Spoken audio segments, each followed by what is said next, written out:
이번 주 주요 가상자산 뉴스입니다. 첫 번째 소식입니다.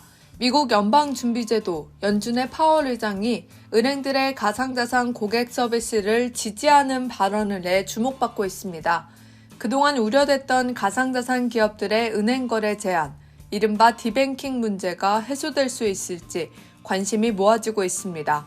제롬 파월 의장은 지난 29일 기자회견에서 연준은 혁신에 반대하지 않는다며 은행들은 리스크를 이해하고 관리할 수 있는 한 가상자산 이용자를 대상으로 충분히 서비스를 제공할 수 있다고 밝혔습니다.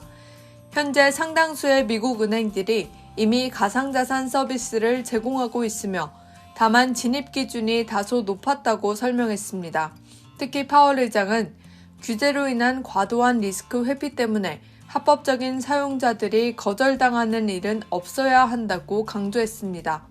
파월 의장의 이러한 우호적인 발언이 나온 직후 비트코인 가격은 급등세를 보이며 10만 달러를 회복했습니다.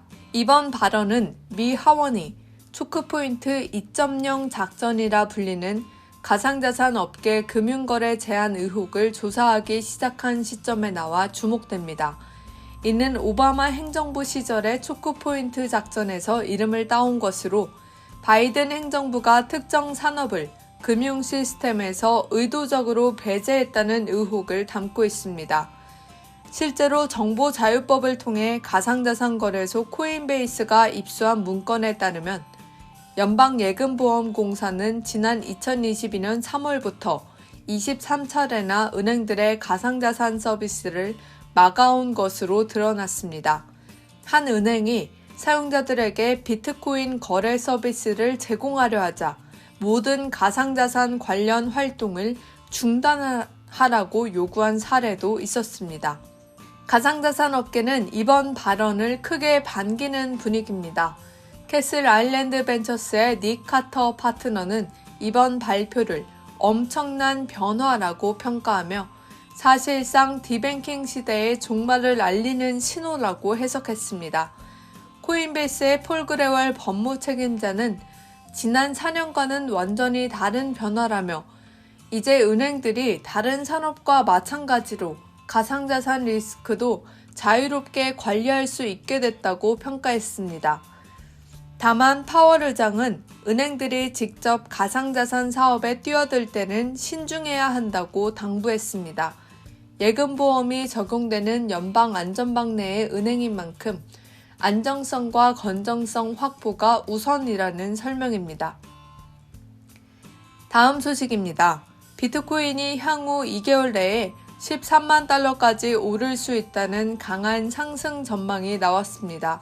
현재 가격 대비 30% 가까운 추가 상승을 예상하는 분석으로 시장에 이목이 쏠리고 있습니다. 30일 디크립트에 따르면 글로벌 금융사 스탠다드 차타드의 제프 캔드릭 디지털 자산 리서치 책임자는 최근 보고서를 통해 기관 자금 유입이 가속화되면서 비트코인이 앞으로 2개월 안에 13만 달러까지 치솟을 수 있다고 밝혔습니다. 시장 심리가 위험 자산 선호로 전환되는 점이 상승 요인으로 꼽혔습니다. 이러한 강세 전망의 핵심 배경은 미국 증권거래위원회의 가상자산 회계 지침 SAB 121의 철회입니다.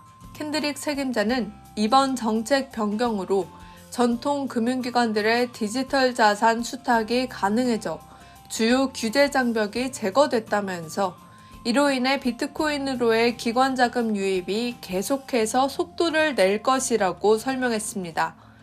시장 환경도 우호적입니다. 미 연준이 수요일에 금리를 동결하면서 시장이 상대적 안정기에 접어들었습니다. 다음 통화정책 결정은 3월 19일로 예정돼 있으며 캔드릭 책임자는 거시경제적 리스크가 여전히 존재하지만 연준의 입장으로 당장의 불확실성은 감소했다고 분석했습니다. 시장 건전성도 개선됐다는 평가입니다.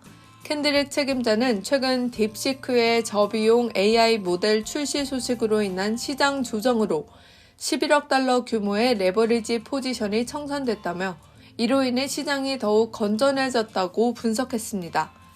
인공지능 발전도 비트코인 가격에 긍정적 영향을 미칠 것으로 전망됐습니다.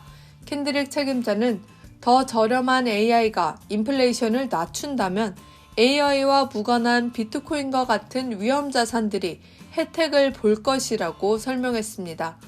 특히 AI와 직접적으로 연관된 디지털 자산들이 더 큰 상승 가능성이 있다고 덧붙였습니다. 다만 트럼프 대통령의 가상자산 관련 행정명령은 새로운 변수로 지적됐습니다. 캔드릭 책임자는 비축이라는 용어가 준비금보다는 압수자산을 의미할 수 있다는 점과 추가적인 명확화나 조치는 시간이 걸릴 의회를 통과해야 한다는 점을 우려 요인으로 꼽았습니다. 그러나 이러한 불확실성에도 불구하고 시장은 이미 초기 충격을 넘어섰다고 그는 평가했습니다. 캔드릭 책임자는 실망, 혼란, 그리고 희망 단계는 끝났다면서 현재는 하락시 매수 구간이라고 분석했습니다. 비트코인 가격이 우선 이전 사이클의 최고점인 10만 9천 달러를 테스트한 이후 2, 3월 중에 13만 달러까지 상승할 것으로 전망했습니다. 다음 소식입니다. 글로벌 자산운용사들의 리플 시장 진출이 본격화되고 있습니다. 31일 SEC에 따르면 세계 최대 디지털 자산 운용사 그레이스케일이 SEC에 리플 ETF 승인 신청서를 제출했습니다.